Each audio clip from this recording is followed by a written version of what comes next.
네, 안녕하세요. 815 모니터. 오늘도 아주 뛰어난 부동산 전문가 한 분을 모시고 시작하겠습니다.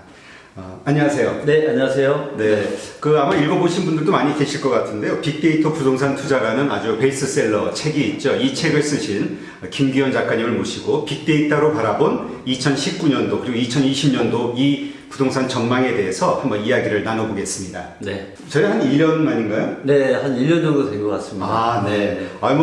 1년 전에 비해서 인지도가 너무 많이 올라가셔가지고. 아닙니다. 네. 그러면 오늘 좀 가지고 계신 아주 그런 좋은 정보들, 우리 좀 아주 엑기스 있고 뭐라 그럴까요? 좀 돈 되는 정보들 좀. 예, 알겠습니다. 알려주세요. 그렇게 하겠습니다. 네. 빅데이터라는 걸 우리가 알아야 되는 이유가 간단하게 뭡니까? 빅데이터를 알아야 되는 이유는 이제는 부동산 관련한 데이터가 아주 많아졌기 때문에 부동산에 대한 의사결정을 하기 위해서 이제는 이런 데이터로 충분히 어떤 미래에 대한 전망이나 이런 것들을 할 수가 있다는 거죠. 그래서 훨씬 더 정확하고 쉽고 빠르게 이런 결정을 아마 하실 수가 있게 될 겁니다. 네. 그러니까 쉽게 얘기해서 투자 성공하는데 도움이 된다 이거죠? 엄청나게 도움이 되죠. 예. 엄청나게 도움이 되죠. 예, 한번 정말 얼마나 도움이 되는지 한번 오늘 우리 김기현 작가님께 한번 이야기를 좀 들어보겠습니다. 자, 그러면 우리가 지금 빅데이터, 그러니까 데이터를 가지고 뭔가 정리하고 알아보고 해야 되는데 어떠한 데이터를 보고 우리가 조사를 해야 될까요? 그 데이터는 굉장히 많이 있는데요. 네. 일단 크게 이제 말씀을 드리면 일단 시세 데이터가 있고요. 네. 그래서 가격이 어떻게 움직이는지, 그래서 매매가와 전세가가 어떻게 움직이는지를 보고 여러 가지 또 이 안에 해안을 좀 얻을 수가 있고요. 그 다음에 입주 물량이나 미분양 같은 이런 수요 공급에 관련한 데이터들, 그리고 금리 데이터들, 그리고 사람들 소득에 대한 데이터, 그리고 대출에 대한 데이터, 그 다음에 또 대중 심리나 어떤 대한민국 경제뿐만이 아니라 글로벌 경제 데이터까지 가져와서 같이 지금 이 리치고라는 시스템 안에서 같이 보면서 투자에 참고를 좀 하고 있습니다. 그러니까 지금 얘기하신 여러 가지 데이터들이 있는데 이걸 하나로 끌어 모아서 종합적으로 볼 수 있는 걸 지금 개발 중에 그렇죠, 계시다. 맞습니다. 그걸 이제 빅데이터 시스템, 리치고라고 제가 이름을 지어놨는데. 그러면 그 리치고라는 사이트에 들어가면 이 전체를 볼 수 있는 건가요? 예, 다 보실 수가 있습니다. 도메인 주소가 어떻게 돼요?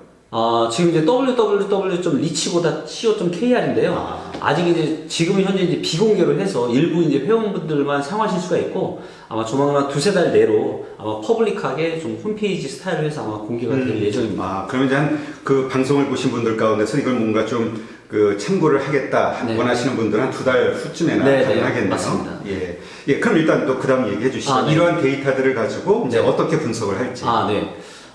제 이제 책을 읽어보신 분들은 아시겠지만, 제가 이 작년 초반에 출간이 된 이 빅데이터 부동산 투자에는, 다양한 데이터를 근거로 해서 각 시도별로 부동산 아파트 시장이 올라갈 건지 내려갈 건지를 정확하게 제가 써놨습니다.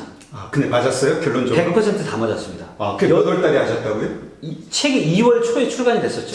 작년. 그리고 쓴 거는 재작년 말에 썼어요. 17년 말에 써서 각 시도별로 전망을 써놨는데, 이게 18년 17개 시도가 전부 다 맞았고요. 그리고 사실 그동안의 부동산 책에서는 이렇게 각 시도별로 뭔가 다양한 데이터들을 가지고 이러이러한 근거들로 해서 오를 거나 내릴 거나 이런 얘기를 썼던 책은 제가 알기로는 한 번도 없었고요. 예언서네요, 그럼? 예언서는 아니지만 예측서. 객관적인 데이터를 근거로 해서 이제 사람으로 따지면 이런 거죠. 서울은 성격도 좋고 능력도 좋고 외모도 좋으니까 서울은 여러 가지 데이터가 다 좋으니까 올라갈 가능성이 아주 많다. 그래서 제 책의 그 결론 부분들에 보면 제가 어떻게 해놨냐면 각 시도별로 색상을 정해놨습니다. 그래서 모든 데이터가 다 좋은 곳은 노란색으로 해놨고요. 여기 이제 보시면 이제 자료에 보시면 전남하고 대전하고 서울 같은 경우는 모든 데이터들이 다 좋은 곳이었습니다. 그래서 여기는 오를 수밖에 없는 곳들. 그러니까 이게 2018년 초 기준으로. 그렇죠. 그래서 2018년 시장이 어떻게 될 걸지를 전망을 한 거죠. 그 다음에 빨간색, 경남, 경북, 부산, 울산, 제주 이 5군데 지역은 모든 데이터들이 다 안 좋은 거예요. 그래서 여기는 내려갈 가능성이 아주 많은 지역들. 그리고 나머지 하얀 색깔로, 그러니까 이 지역들은 뭐냐면 좋은 데이터와 나쁜 데이터가 섞여 있는 거예요. 근데 그럼에도 불구하고 예를 들면 이렇게 해놓은 거죠. 작년 같은 경우는 광주도 전라남도 광주광역시도 굉장히 많이 올랐는데요. 제가 어떻게 써놨냐면 결론에다가 본질 가치 버블이 많이 쌓여 있으나 다른 데이터들이 대체로 양호합니다. 그래서 올라갈 가능성이 많다는 거죠. 또 대구도 작년에 올랐는데요.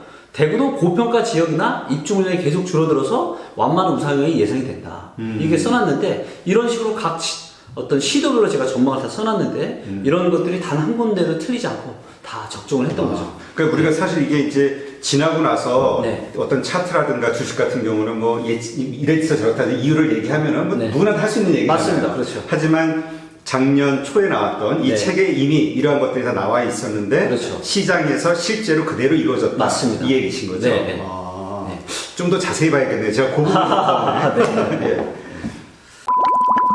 그리고 이제 이 부동산에 대한 의사결정이 사실 굉장히 중요하잖아요. 그렇죠. 이게 엄청난 왜냐면 네. 자산이 들어가잖아요. 그런 큰 부분은, 목돈이. 네. 내가 내 집을 언제 살 건지 그리고 어디에 살 건지 이 의사결정 하나만 가지고 똑같은 배경이 똑같은 능력과 똑같은 학식에 있는 이 사람이 이 결정 하나만 가지고도 뭐 짧게는 3년 5년에서 길게는 한 7년 10년 사이에 재산 차이가 뭐 작게는 몇 억에서 거의 뭐 한 10억 이상씩 차이가 날 수 그렇죠. 있잖아요. 이렇게나 중요한 의사결정인데 사실 그동안 저를 포함을 해서 많은 분들이 너무나도 이제 막연하게 사실은 이런 의사결정들을 해왔고 혹시라도 여기에 뭐 이런저런 데이터를 또 하더라도 아주 부분적이고 단편적인 정보들만 가지고 우리가 의사결정 하다 보니까 한계가 많았는데 이제는 부동산 빅데이터로 정말로 쉽고 빠르고 정확하게 지금은 의사결정을 할 수 있는 그런 시대가 오게 된 거죠. 예, 그래요. 그럼 이제 이런 것들을 우리가 이제 좀 여러 파트로 좀 나눠서 차근차근 한번 좀 알아보기로 하고요. 네. 일단, 네. 그럼 이제 과거는 좋아요. 네. 과거에 맞춘 거는 좋고, 그러면 그걸 바탕으로 이제 우리가 미래가 중요하잖아요. 맞습니다. 네. 네. 난 결론적으로, 예. 아파트 값이, 예. 부동산 값이 앞으로도 오를 거라고 생각하세요? 아니면 떨어질 거라고 생각하세요? 데이터상으로. 데이터상으로 말씀을 드리면 사실 이제 지금은 2018년에 예측을 했던 것보다 지금 예측하기는 굉장히 어렵습니다. 아, 왜요? 지금은 왜냐면 부동산 가격에 대한 큰 어떤 흐름을 알기 위해서는 어떤 부동산에 관련한 데이터도 중요하지만 지금은 어떤 국내 경기나 글로벌 경기 움직임이 심상치가 않습니다. 아, 그래요? 그렇기 때문에 지금은 어떤 국내 경제의 흐름이 어떻게 되는지를 알 수 있는 이런 데이터와 또 그 다음에 전 세계 경제 대장이 미국의 경제와 금융 데이터를 어떻게 움직이는지를 같이 보면서 좀 판단을 해야 되고요. 그럼에도 불구하고 제가 짧고 쉽게 말씀을 드리면 2019년은 상저 하고의 움직임이 나타날 겁니다. 상저하고라는 게 무슨 네, 의미일까요? 상저 하고라 하면 상반기에는 별로 좋지 않으나 하반기에는 좋아질 거라는 얘기죠. 아. 네. 그리고 올해보다는 2019년보다는 2020년이 좀 더 좋을 겁니다. 아, 부동산 시장이? 부동산, 예, 아파트 시장이요. 자, 그런 아파트 시장이. 예. 자, 그런데 문제는 뭐냐? 문제는 지금 이미 국내 어떤 경제는 굉장히 지금 경제 데이터들을 보면 굉장히 지금 안 좋은 상태고요. 무엇보다 지금 이제 미국 경제가 거의 이제 지금 정점에 거의 정점 비슷하게 가고 있는 걸로 지금 데이터로 판단이 됩니다. 그렇기 때문에 제가 책에도 다음번에 위기가 언제 올 건지에 대해서 제가 책에다 써놨는데 아마도 2021년 정도, 늦으면 2022년 정도에 아마 글로벌 충격 이런 파가 올 겁니다. 그리고 그런 부분들이 현재 지금 안 좋아지고 있는 대한민국 경제에 어떤 강한 임팩트를 줘서 아마 그때는 뭐 대부분의 부동산 시장이 엄청난 폭락을 아마 하게 될 것으로 지금 예상이 되고요. 그렇기 때문에 올해 상반기보다는 하반기가 좋고 올해보다는 내년이 더 좋지만 이거는 뭐에 따라 또 달랐냐? 어떤 글로벌 이 경기의 어떤 충격파가 언제 오느냐에 따라서 달라진다는 거고 아마도 저는 이거를 한 내후년 정도, 21년 정도로 지금 보고 있기 때문에 이런 부분들을 참고를 하셔서 또 전체적인 큰 자산 이런 관리나 부동산에 대한 의사결정을 좀 하시면 될 것 같습니다. 아, 네. 네, 이 부분은 아마 우리가 좀 따로 또 시간을 내서 네, 집중적으로 네. 좀 다루도록 하고요. 네. 정말 중요한 얘기잖아요. 네, 그렇죠? 네, 그렇죠. 그리고 왜냐면 요새 뭐 정말 글로벌 충격파에 대해서 워낙 그 부정적으로 맞습니다. 예, 그 예언이랄까 아니면 네. 예측하시는 분들이 너무 그렇죠. 많아가지고 맞습니다. 그 부분은 이제 좀 따로 시간을 내서 이야기를 하기로 하고요. 네. 그러면 제가 좀 그 데이터 가운데서 좀 궁금한 게 뭐냐면은 네. 그 제 주변에서 어떤 사람이 오피스텔을 산다고 그러고 뭐 빌라를 산다, 연립을 산다 이러면은 또 어떤 분들은 야 그거 샀다가는 팔기 힘들어 뭐 이런 네. 얘기하는 분도 있더라고요. 맞습니다. 네. 그러니까 부동산 투자자들이 네. 가장 많이 선호하는 네. 뭐 아파트일 것 같긴 한데 네. 예. 그 부동산 종류들이 어떤 것이고 네. 예. 그 거래가 네. 몇 퍼센트나 차지하는지 이런 것들이 좀 궁금해요. 아, 그러니까 네네. 왜냐면 그러니까 호환성, 그러니까 판매 가능성이 높은 거를 해야 이 황금성이 있는 맞습니다. 거잖아요. 예. 부동산 투자 말씀하신 것처럼 사실 부동산 투자는 굉장히 안전하고 좋은 투자지만 가장 이제 문제가 될 수 있는 부분이 바로 이 황금성이 있습니다. 맞아요. 그렇기 때문에 기왕이면 물론 이제 고수분들은 또 알아서 잘 하시겠지만 우리가 이제 대부분 지금 아마 이 동영상을 보고 계신 일반인 분들이시기 때문에 일반인들 기준에서 말씀드리면 대중적인 부동산 투자를 하시는 게 좋습니다. 자, 이 빅데이터 시스템인 이제 리치고에는 국토교통부의 네. 실거래가 데이터를 다 이제 저희가 가지고 와서 네. 어떤 부동산 종류별로 어떤 거래량에 차지하는 어떤 포션이 어느 정도 되는지를 제가 이제 다 만들어 놨는데요. 네.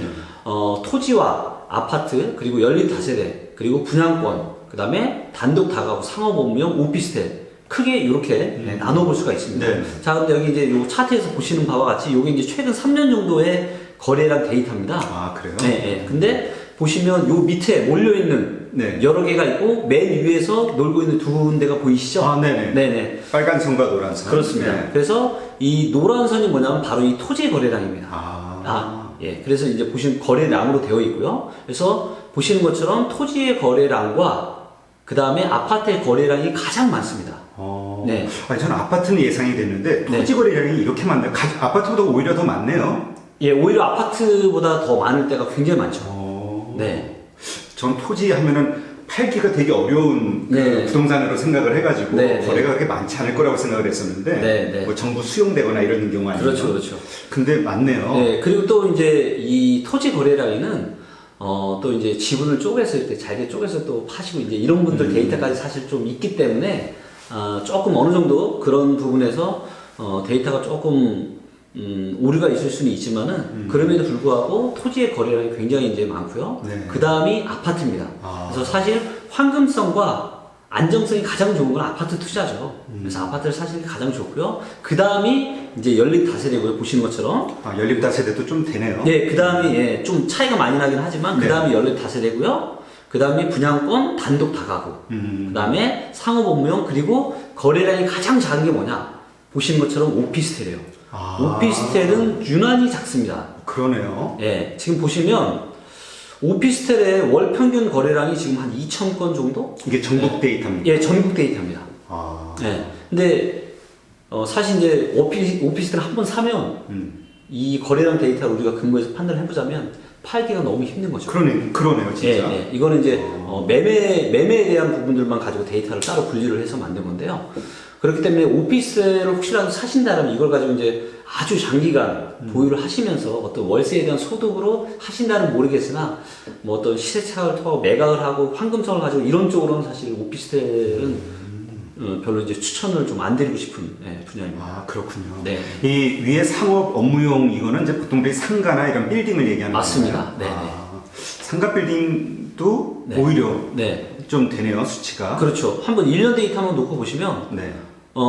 상업 업무용 같은 경우는 지금 현재 이제 저희가 본 게 이제 3년 데이터. 예, 여기 이제 3년 데이터고요. 여기 보시면 최근 이제 직전 한 1년 정도 네. 데이터를 보면 상업 업무용은 한 7만 1,000건 정도 지금 거래가 됐습니다. 그러니까 월 평균 한 6,000건 정도 되는 거죠. 네. 네. 근데 반면에 이제 보시는 것처럼 아파트 같은 경우는 43만 5천 건 정도. 최근에 이제 거래량이 작음에도 불구하고 43만 5천 건이 거래가 된 거니까요. 엄청나게 많은 거죠. 그렇군요. 이 분양권도 보면 네. 이 분양권 같은 경우는 보통 전매하기가 쉽지 않은 거잖아요. 특정 어떤 투기 지역이라 네. 과열지구로 지정된 곳들은 이제 네. 전매 제한이 있는 곳들은 네. 불법이긴 한데 네. 어쨌건 분양권 거래도 네. 상당히 되는데 네. 그 분양권보다도 오히려 오피스텔이 한 4분의 1 정도밖에 안 되네요. 네. 야. 오피스텔은 정말 작죠. 그러니까 시장 자체가 이 매매 시장 같은 경우는 오피스텔이 정말로 작은 겁니다. 네, 거기다가 만약에 여기에는 이제 새로 입주하는 오피스텔에 대한 거래량도 포함이 된 거잖아요. 네. 근데 사실 그것까지 뺀다면 기존 오피스텔이 거래되는 거는 그만큼 훨씬 더 작다라고 보시면 됩니다. 그러니까 오피스텔은 일단 투자를 하면은 그걸 다시 어떤 뭐 매월 그 임대료 수익을 기대하는 거 말고 올랐다 해서 네. 판다는 게 정말 쉽지 않은 거죠. 네, 자칫 잘못하면 이제 돈이 아예 묶여버릴 수 있는 가능성이 상당히 많을 수 있죠. 그렇군요. 이렇게 좀 데이터로 보니까 또 이렇게 3년치, 1년치 이렇게 좀 나눠서 보니까 이게 딱 그 말로 이렇게 설명을 들었으면 좀 이해하기가 좀 이렇게 어려웠을 텐데 맞습니다. 딱 한눈에 이해가 되네요. 그렇죠. 그래서 어디에다 투자를 집중해야 될지 그렇죠. 그리고 이제까지 제가 가졌던 그 어떤 선입관도 네. 토지는 정말 거래가 많이 안 되는 것이다라고 생각을 했는데 네. 데이터를 보니까 네. 토지 거래도 상당하고 맞습니다. 토지 투자가 오히려 괜찮은 투자 중에 하나구나 라는 생각이 굉장히 듭니다. 대중적인 투자 중에 하나죠. 네. 네. 하여튼 이렇게 데이터로 보니까 좀 재밌네요. 그러면 이제 이번 시간에는 요 정도까지 네. 데이터를 보는 법에 대해서 한번 이야기를 나누도록 하시고요. 네. 다음 시간에 또 다른 이야기로 네. 한번 끌고 나가보시죠. 알겠습니다. 그렇게 하시죠. 네. 네.